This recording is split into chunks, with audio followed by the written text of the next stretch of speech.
Okay, so here's the question. How many degrees of freedom? I guess I already answered this. I already talked about this, but I got to tell you, I'm doing this. This is special, sparing no expense. I have here a model of an airplane, for those of you that don't get out much. This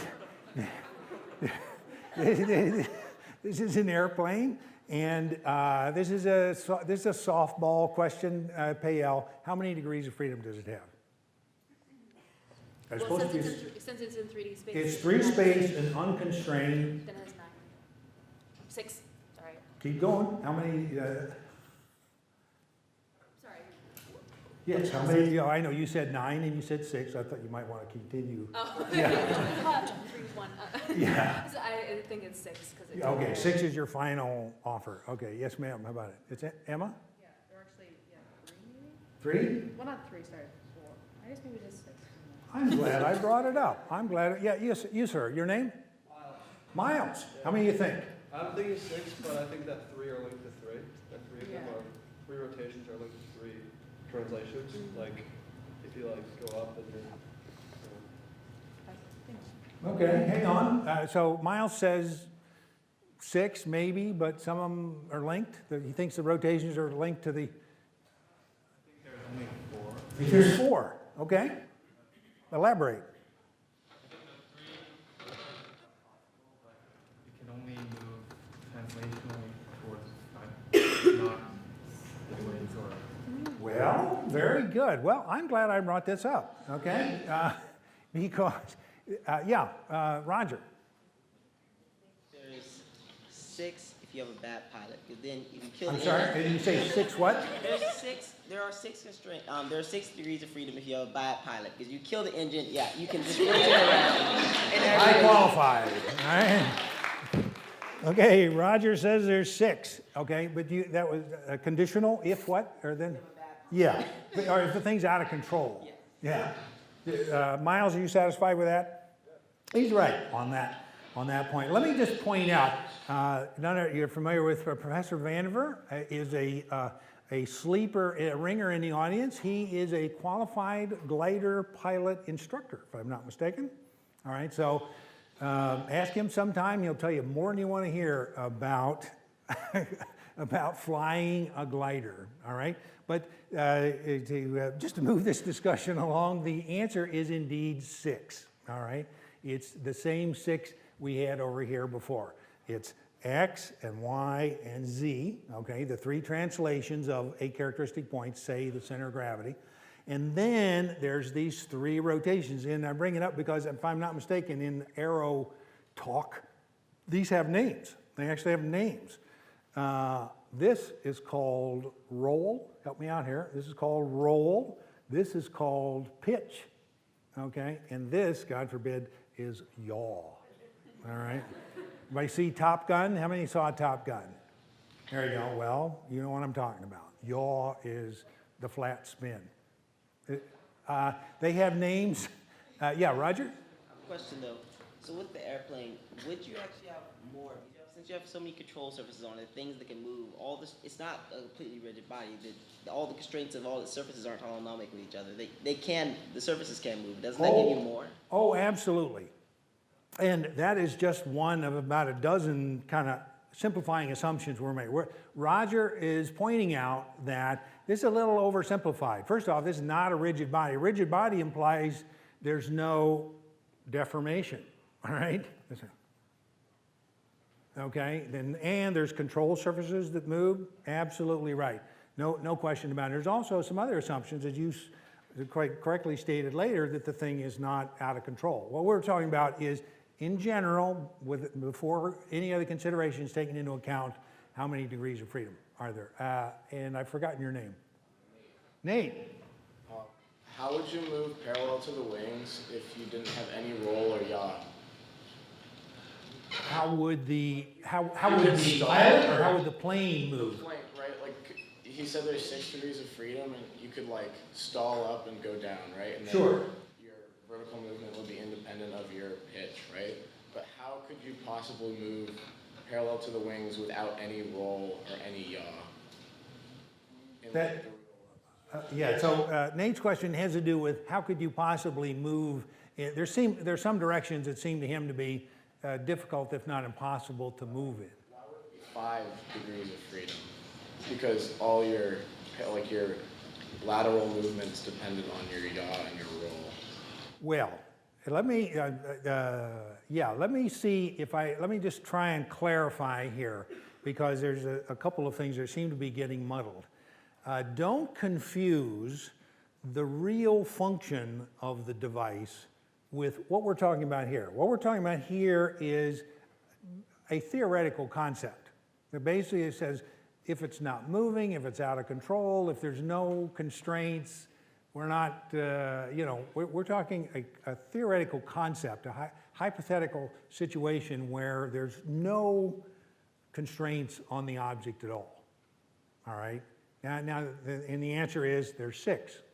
3 translations and 3 rotations. Then when you go talking about reality, okay, the thing has to have forward motion, there's lift, the wings, the wing surfaces, couple rotations with translate, that's all true, but that's a conversation that happens after this.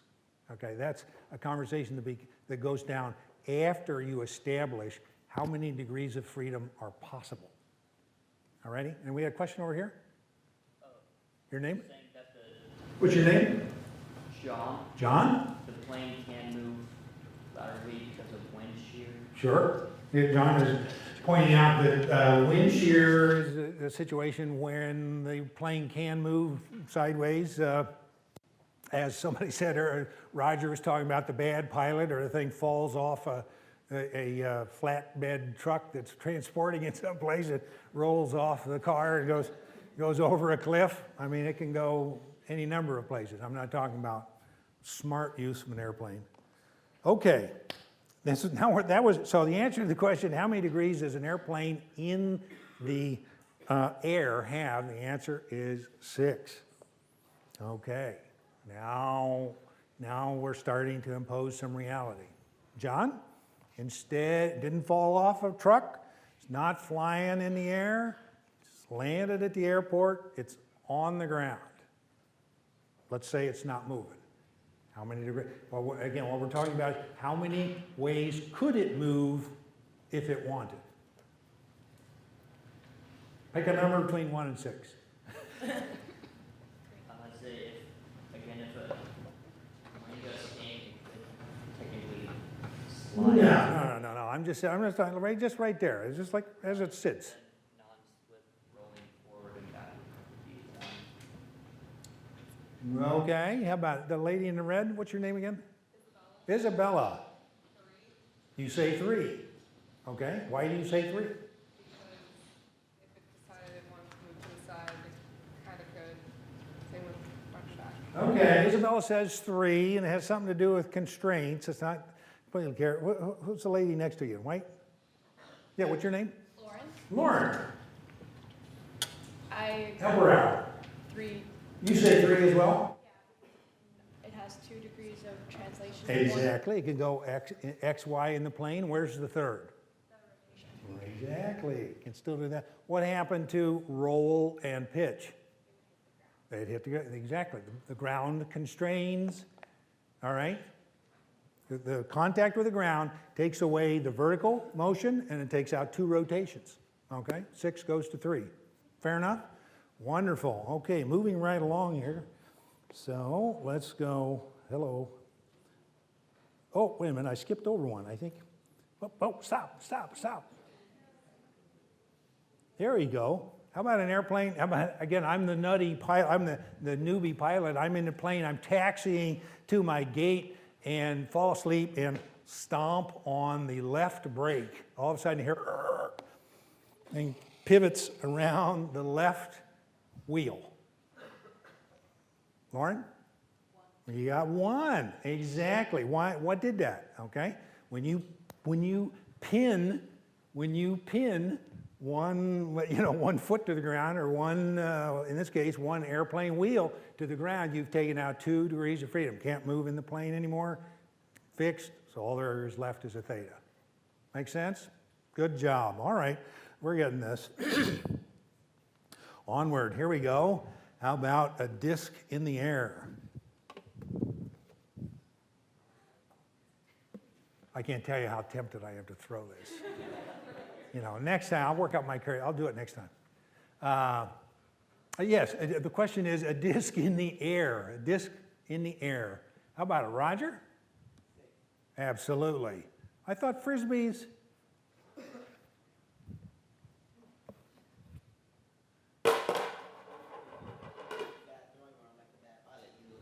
That's exactly what I was looking for.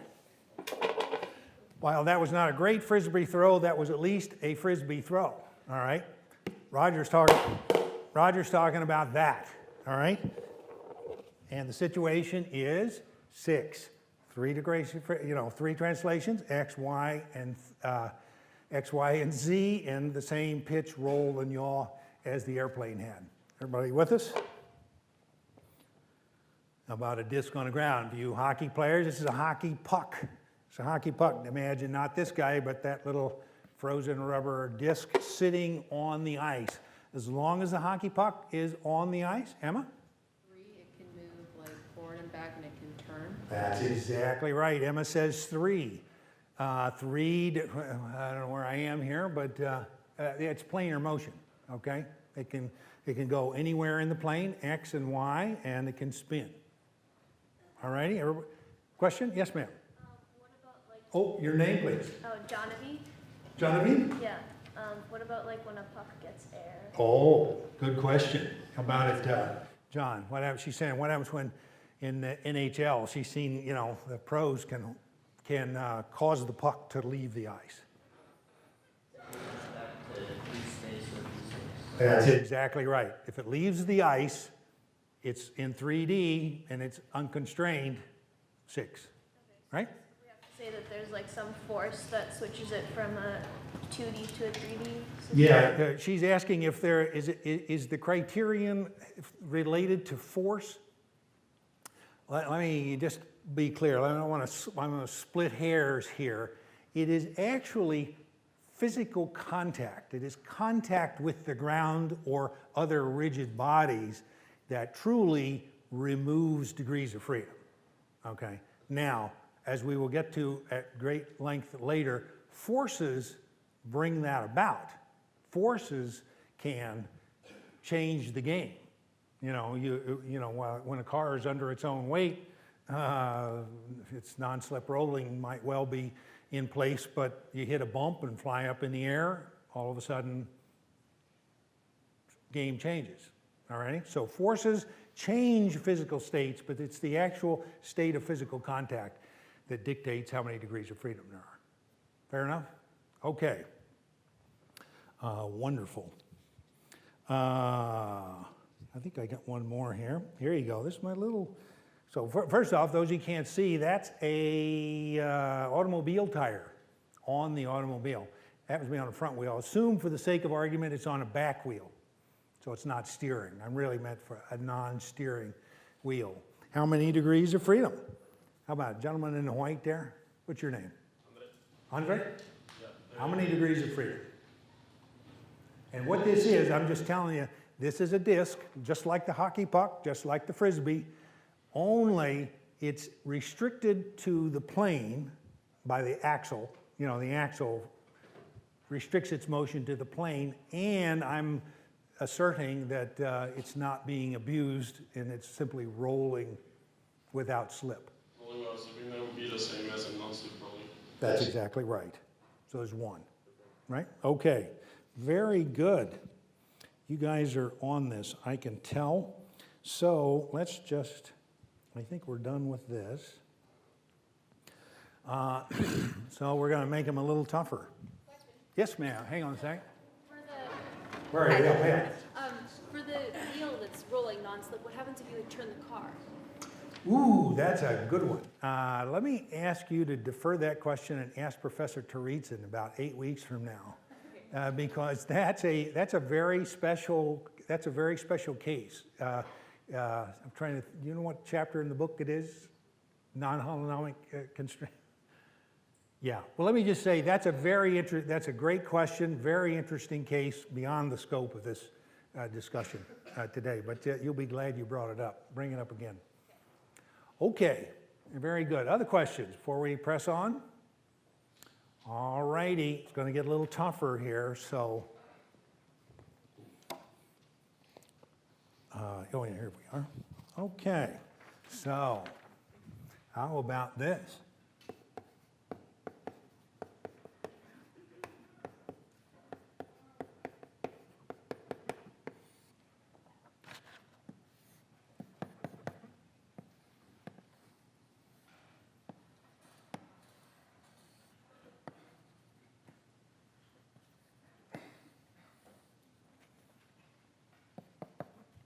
Okay, how many of you guys have taken or are taking 2007?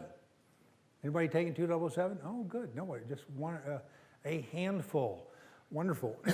Anyway, when you get to 2007, you're going to be making little robots that do things. Very common trick, a very common tactic is the use of linkages, the artful design of linkages, and the grandmother of all linkages is the 4-bar. So named because there are 4 rigid links bolted together or pin jointed together. 1, 2, 3, and the ground is the 4th. All right, so there are 4 rigid bodies. How many degrees of freedom? How about somebody up there? Yeah, the fellow in the, yeah, you sir. Yeah, what's your name?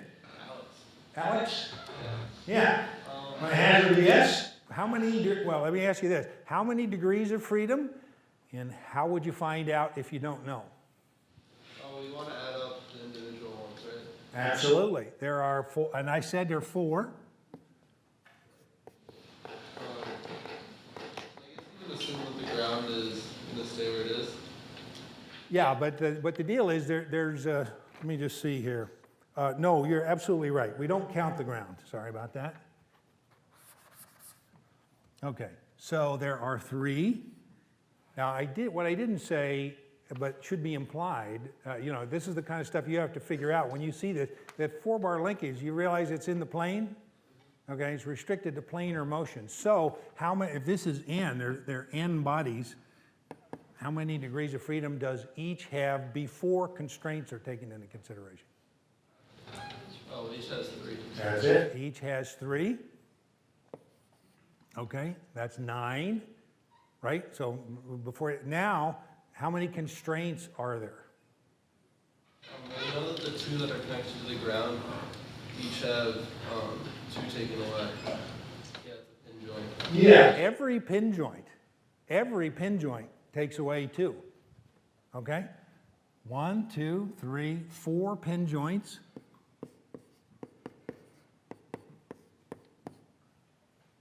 That's it. That's the answer.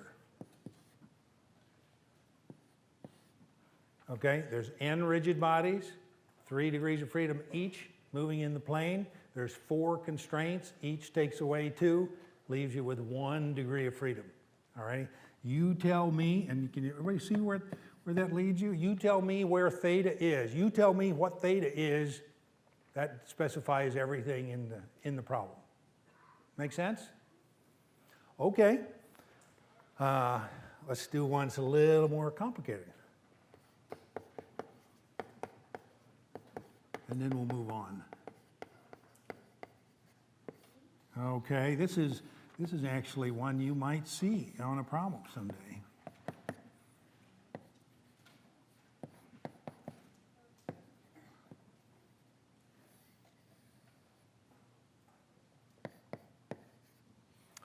Let's see, anything else here? So here's x, and here's theta. I shouldn't have told you that. Okay. Yeah, same deal. I'm sorry, you told me your name, I forgot already. Alex. Let's do this one. How many objects are there?